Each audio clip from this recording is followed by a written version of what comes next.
Good morning student. Shri C K. Gohil પ્રાથમિક શાળાના digital ક્લાસરૂમમાં આપ સૌનું સ્વાગત છે. આજે આપણે ધોરણ 8 વિષય સામાજિક વિજ્ઞાન એમાં પ્રકરણ 1 યુરોપિયન પ્રજાનું ભારતમાં આગમન એમાં અંગ્રેજો સુધી આપણે અભ્યાસ કર્યો હતો. હવે બંગાળમાં અંગ્રેજોનો વેપાર એના વિશે આપણે આગળ અભ્યાસ કરીશું. બંગાળમાં અંગ્રેજોનો વેપાર ઈસવીસન 1651માં હુગલી નદીને કાંઠે અંગ્રેજોએ બંગાળમાં વહેલો વેપાર કરવાની. જો બંગાળ એટલે હાલનું કોલકાતા જે છે ને બધું પશ્ચિમ બંગાળ કહેવાય, બરાબર. તો ત્યાં હુગલી નદી આવેલી છે અને પહેલાં તમને ખબર જ છે કે આપણે જે જળમાર્ગ હતો એના દ્વારા જ વેપાર કરવામાં આવતો હતો. મોટાભાગનો આંતરરાષ્ટ્રીય વેપાર દરિયાઈ માર્ગે જ થતો હતો. તો એ લોકો નદી કિનારે જ આવી કોઠીઓ સ્થાપતા, જેથી માલ સરળતાથી એક જગ્યાએથી બીજી જગ્યાએ આપણે પહોંચાડી શકીએ છીએ, રાઈટ. તો 1651માં હુગલી નદીના કિનારે અંગ્રેજોએ બંગાળમાં વેપાર કરવાની શરૂઆત કરી.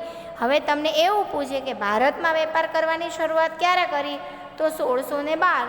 પરંતુ બંગાળમાં વેપાર કરવાની શરૂઆત ક્યારે કરી? તો 1651માં.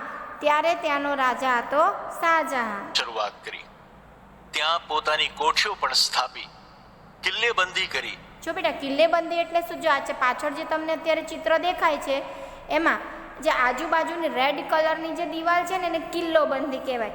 વચ્ચેનું જ્યાં મોટું સિમ્બોલ છે ને, બરાબર છે, તે એમનું ગોદામ છે કે જ્યાં એ લોકો માલનો સંગ્રહ કરી રાખે છે. આજુબાજુમાં છે એ પણ નાના ગોદામ જ છે, રાઈટ. પરંતુ જે રેડ કલરની સાઈડમાં જે આપણને દિવાલ દેખાય છે એને કિલ્લેબંધી એવું કહેવામાં આવે છે. તો એમને નદી કિનારે કિલ્લેબંધી કરવાની શરૂઆત કરી હતી અને આ જે કોઠી સ્થાપી હતી એના રક્ષણ માટે ત્યાં સૈનિકો પણ રાખેલા હતા. અને રક્ષણ માટે સૈનિકો રાખ્યા.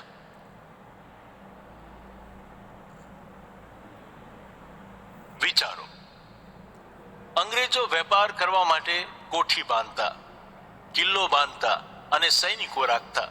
આવું શા માટે? અંગ્રેજોને સ્થાનિક રહેઠાણ મળી રહે તેમજ વિદેશથી આવેલ માલનો સંગ્રહ કરવા માટે તેઓ કોઠીઓ બાંધતા.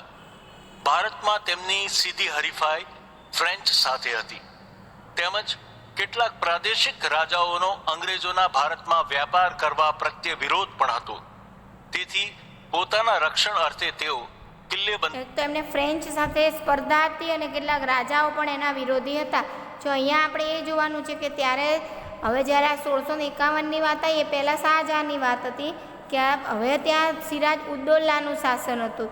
તો સિરાજ ઉદ્દૌલા જે છે એના વિશે પણ આપણે આગળ અભ્યાસ કરવાનો છે કે સિરાજ ઉદ્દૌલા છે એ બંગાળનો નવાબ હતો અને સિરાજ ઉદ્દૌલાને અંગ્રેજો સાથે મનમેળ હતો નહીં, એને એ અંગ્રેજોનો વિરોધી હતો. એના વિશે પણ આપણે અભ્યાસ કરીશું. કરતા અને સૈનિકો રાખતા.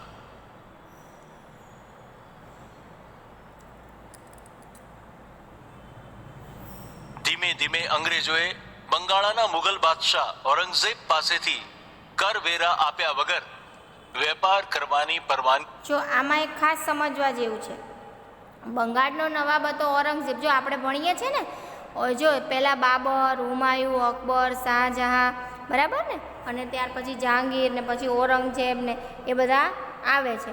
તો ઔરંગઝેબ છે એ છેલ્લો મુગલ બાદશાહ હતો, બરાબર. મુઘલ આ એકચ્યુઅલીમાં આ જે બાબર જે છે એ ભારતમાં જન્મેલો જ નથી, એ અફઘાનિસ્તાનનો સરદાર હતો અને 1526માં દિલ્હી ઉપર હુમલો કરી, બરાબર, અને દિલ્હી જે છે એ પોતાને કબજે કરી લે છે અને ઇબ્રાહિમ લોદીને પાણીપતના મેદાનમાં હાર આપે છે અને 1526માં એ ગાદી ઉપર આવે છે. કારણ કે પહેલાંના સમયમાં એવું હતું કે જે રાજા જીતી જાય ને એનો એ પ્રદેશ ગણાતો. એટલે આ રીતે એ લોકો ભારતમાં આવેલા છે, એ ભારતમાં જન્મેલા નહોતા, બરાબર છે. તો છેલ્લો જે રાજા હતો એ ઔરંગઝેબ હતો. તો ઔરંગઝેબ છે તો એ અંગ્રેજોએ શું કર્યું? તો કે અંગ્રેજોએ ઔરંગઝેબ પાસેથી એવી પરવાનગી મેળવી કે તમે વેપાર કરો પરંતુ તમારે એના ઉપર કોઈ પણ પ્રકારનો કરવેરો ભરવાનો નહીં. હવે સરકારની આવક જ કરવેરો હોય. અત્યારે આપણી સરકાર પણ જાત જાતના ટેક્સ નથી લેતી, આપણી પર લે જ છે ને. અત્યારે પેટ્રોલ આટલું બધું મોંઘું થઈ ગયું છે, 95 રૂપિયા 100 રૂપિયા પહોંચી ગયું, બરાબર. ઘણા રાજ્યોમાં તો 100 ઉપર જતું રહ્યું છે. તો એના ઉપર ટેક્સ જ વધુ છે. બાકી પેટ્રોલ બહારથી એટલું આપણને મોંઘું નથી આવતું, પણ ટેક્સ એટલો બધો છે એટલે કારણે 100 રૂપિયા પહોંચી ગયું છે. જો ટેક્સ ના હોય તો એ 35 થી 50 રૂપિયાની વચ્ચે આપણને મળે, બરાબર. તો એ સમયે પણ રાજાની આવકનો જે સ્ત્રોત હતો એ તો ટેક્સ જ હતો. તો અંગ્રેજોએ એવી પરવાનગી લઈ લીધી ઔરંગઝેબ પાસેથી કે અમે અહીંયા વેપાર કરીશું પણ અમે કોઈ પણ પ્રકારનો ટેક્સ ભરીશું નહીં. હવે તમને એવું વિચાર આવે કે ટેક્સ ના ભરે તો શું થઈ ગયું? તો ટેક્સ ના ભરે એટલે પ્રોબ્લેમ એવો થાય કે ટેક્સ તમે ભરતા નથી, રાઈટ. તો ટેક્સ ના ભરે એટલે પ્રોબ્લેમ, જો ટેક્સ ના ભરે એટલે પ્રોબ્લેમ શું થાય કે અંગ્રેજો જે ભારતમાં માલ વેચે એ માલ એને સસ્તો પડે, બરાબર. હવે કોઈ પણ માની લો કે 50 રૂપિયાની વસ્તુ છે, એના ઉપર તમારો ટેક્સ લાગીને એ વસ્તુ 80 રૂપિયા માર્કેટમાં મળે છે. તો હવે ભારતના જે વેપારી હોય એની પાસેથી તો 80% જકાત લેવામાં આવતી, એટલે 100 રૂપિયાની વસ્તુ હોય તો એ વસ્તુ 180 રૂપિયામાં એને પડે. તો હવે એ ખાલી માત્ર 200 રૂપિયામાં વેચે ને બેટા, તો બી એને 20 રૂપિયા જ મળે. હવે અંગ્રેજોને છે એ ટેક્સ નહોતો ભરવાનો, જો અહીંયા સમજજો. એટલે 100 રૂપિયાની વસ્તુ છે એ 150 રૂપિયામાં અંગ્રેજો વેચે ને તો પણ એને 50 રૂપિયાનો પ્રોફિટ મળે. જ્યારે ભારતના જે વેપારી હતા એને 200 રૂપિયામાં વેચે ને ત્યારે 20 રૂપિયા મળે. તો સામાન્ય રીતે નાગરિક હોય, તમે માર્કેટમાં વસ્તુ ખરીદવા જશો તો જે સસ્તી હશે એ જ તમે લેશો, કોઈ વસ્તુના વધારે તમે પૈસા ચૂકવશો નહીં. તો બસ આ જ વસ્તુ થતી હતી. અંગ્રેજો જે છે એ ટેક્સ ભર્યા વગર વેપાર કરતા, એટલે એ ઓછી કિંમતે માલ વેચે તો પણ એમને નફો ઝાઝો મળતો હતો. અને ભારતના જે વેપારીઓ હતા એ ઊંચી કિંમતે વસ્તુ વેચે છતાં એને નફો ઓછો હતો. એટલે આમને આમ શું થવા લાગ્યું તો કે ભારતની જે વસ્તુ હતી લોકો ખરીદતા નહીં, જેને કારણે આપણા વેપાર, ગૃહ ઉદ્યોગો, ઉદ્યોગ ધંધા બધા પડી ભાંગ્યા અને આપણા જે વેપારીઓ છે એ કંગાળ થઈ ગયા. એટલે કહેવત છે કે એક સમયનું સમૃદ્ધ બંગાળ કંગાળ બની ગયું. કારણ કે આપણી કોઈ વસ્તુ ખરીદે તો તમે નવું માલ બનાવો ને, મોંઘું પડે એટલે લોકો ખરીદતા નહીં. એટલે આપણા જે વેપારીઓ હતા એ સાવ ગરીબ થવા લાગ્યા, કારણ કે એની આવકનો કોઈ સ્ત્રોત જ નયો નહીં, બરાબર છે. બેરોજગાર બની ગયા. મેળવી લીધી. હવે કંપની વધુ ને વધુ ધન કમાવવાની હોડમાં લાગી ચૂકી હતી. બંગાળાના કરમુક્ત વેપાર કરવાના ફરમાનમાં ફક્ત કંપનીને જ કરમુક્ત વેપાર કરવા, પાછું બંગાળમાં ખાલી અંગ્રેજોને જ એક કરમુક્ત વેપાર કરવાનો, બીજા જે હોય ફ્રેન્ચ હોય, બરાબર છે, પછી ભારતના જે વેપારીઓ એને પાછો પૂરેપૂરો ટેક્સ ભરવાનો. તો આ એક પ્રકારનો ઘણો બધો અન્યાય કહેવાય. ની છૂટ હતી. પરંતુ કંપનીના અધિકારીઓ વ્યક્તિગત વેપાર કરતા અને તેમાં પણ કર આપતા નહીં, જેથી બંગાળાની કરવેરાની આવક ઘટી ગઈ. બંગાળાના નવાબ મુર્શિદ અલી ખાને અંગ્રેજ અધિકારીઓની કર ન ભરવાની નીતિનો વિરોધ કર્યો. બંગાળાનો કર વિવાદ દિન પ્રતિદિન વધતો રહ્યો, જેને પરિણામે ઈસવીસન 1757માં પ્લાસીનું યુદ્ધ થયું. જો એમનો જે વેપાર કરવા કરમુક્ત વેપાર કરતા હતા એનો વિરોધ કર્યો, બરાબર, મુર્શિદ અલી ખાને. તો એ લોકોએ જે વિરોધ કર્યો જેને કારણે અંગ્રેજો અને એ લોકો વચ્ચે યુદ્ધ થયું 1757માં, પ્લાસીનું યુદ્ધ. અંગ્રેજો વેપાર કરવા માટે આવ્યા. તેમણે પહેલા મુગલ બાદશાહ જહાંગીર અને શાહજહાં પાસેથી બંગાળામાં વેપાર કરવાની છૂટ મેળવી.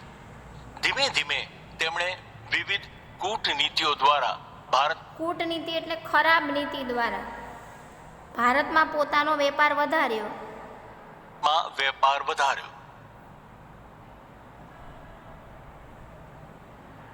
પ્રવૃત્તિ. ધીમે ધીમે અંગ્રેજોએ ભારતમાં કઈ રીતે વેપાર વધાર્યો તેની ચર્ચા શિક્ષક નકશાના આધારે કરશે.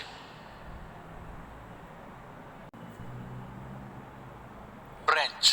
ચાલો હવે આપણે આગળનો પોઈન્ટ છે ફ્રેન્ચ, એના વિશે અભ્યાસ કરીશું. ઈસવીસન 1664માં ફ્રેન્ચોએ ફ્રેન્ચ ઈસ્ટ ઇન્ડિયા, જો અંગ્રેજોએ બ્રિટિશ ઈસ્ટ ઇન્ડિયા કંપની સ્થાપિત હતી 1600માં, અને 1664માં ફ્રેન્ચોએ ફ્રેન્ચ ઈસ્ટ ઇન્ડિયા કંપનીની સ્થાપના કરી. ફ્રેન્ચોએ સુરત, મછલીપટ્ટમ, અને પોંડિચેરીમાં કોઠીઓ સ્થાપી. ફ્રેન્ચ ઈસ્ટ ઇન્ડિયા કંપનીના વડા દુપ્લેને ભારતમાં ફ્રેન્ચ સત્તાનો વિસ્તાર કરવાની ઈચ્છા થઈ. ભારતમાં આવેલ યુરોપિયન પ્રજાઓમાં બ્રિટિશ અને ફ્રેન્ચ એમ બે પ્રજા બળવાન સાબિત થઈ. બંને એકબીજા સાથે હરીફાઈ કરતી થઈ. બંને વચ્ચે ઘણી તકરારો અને લડાઈઓ થઈ, જેમાં છેવટે અંગ્રેજો સફળ થયા. પ્રવૃત્તિ: શિક્ષક દુનિયાના નકશાના આધારે ભારતમાં આવેલ યુરોપિયન પ્રજાઓના મૂળ પ્રદેશો દર્શાવશે.